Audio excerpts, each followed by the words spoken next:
Hi, I'm Dave Annell. Welcome to the 8th episode of Setting the Record Straight. In this episode, I want to look at how the two main genealogical websites go about setting their own record straight. We'll see that Ancestry and Find My Past have two very different approaches to the problem. Let's look at Ancestry first. We all know that the general standards of transcription on the world's biggest genealogical website are pretty poor generally.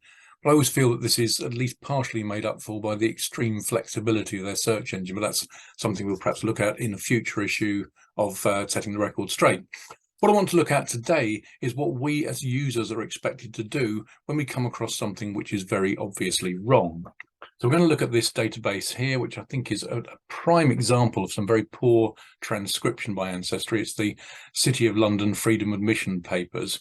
I've just done a search here for anyone called William. I've limited it to 1720, and we'll run that search. Now, what we're looking for is names that don't look like names. Now, in fact, this doesn't look too bad generally looking down the list here, but there's this one here, William Hawthner. That doesn't really look like a proper English name. So we'll have a look at that and we'll see what comes up. And you can see straight away that the name is Faulkner. They've misread this capital F as an H, and I'm not quite sure what they've done with the rest of the name, but it's William Faulkner, son of Edward Faulkner. So we want to correct that.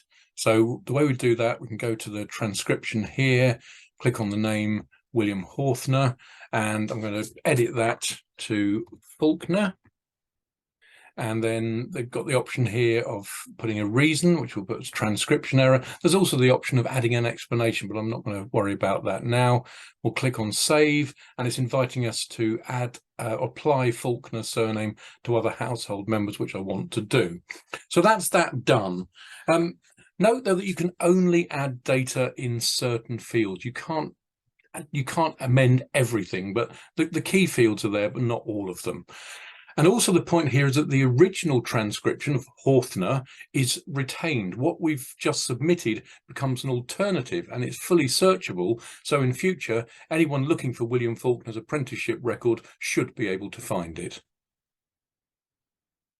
Let's have a look then at Find My Past's approach to the problem.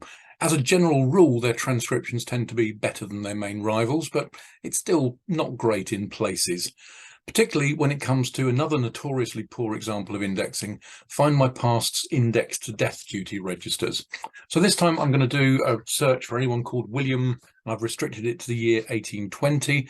Again, what we're looking for is names that don't look right. Now, in fact, the results don't look too bad here, although the number of gaps in the data are perhaps indicative of some deeper lying problems. Again, I've written a blog post about the database, which I'll link to in the comments. But if we look down the list, there's one name in particular which I don't really like the look of. This one here, William Amhent. Again, that doesn't sound like a name. So we'll have a look at that, and we'll see what the original looks like. And you can see that it's Amherst. It looks like it's ERST rather than URST, but it's clearly, that's an R and an S rather than an N. You can look at the N's here. There's an N in Admons up there. There's the N's in Anne, much more open. That's quite clearly not an N. And it does look like the name Amherst. So I want to report that. I want to report a correction.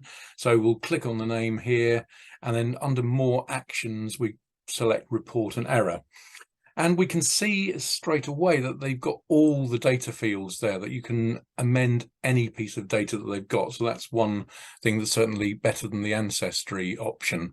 But I'm going to amend this here to Amherst, and we'll just submit that correction. You can add a comment again, but I'm not going to worry about that. And they'll just submit that correction. And we've got a note here saying that we'll receive an answer. So what they're going to do is they're actually going to check that, and they're going to see what they think. And if you look at the section here,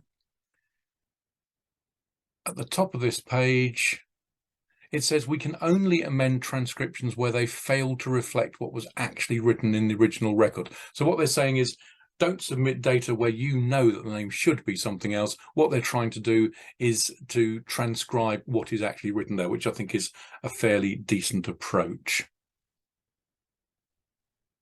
So we can see that Ancestry and Find My Past have very different approaches to the problem. Both should, in theory, improve the quality of the transcription, and there are pros and cons to each approach. But I do have some concerns. First of all, there's the whole question of what the purpose of the transcription is. Is it to create an accurate word-for-word transcript of the document, which then effectively becomes a surrogate of the record, or is it merely there as a finding aid?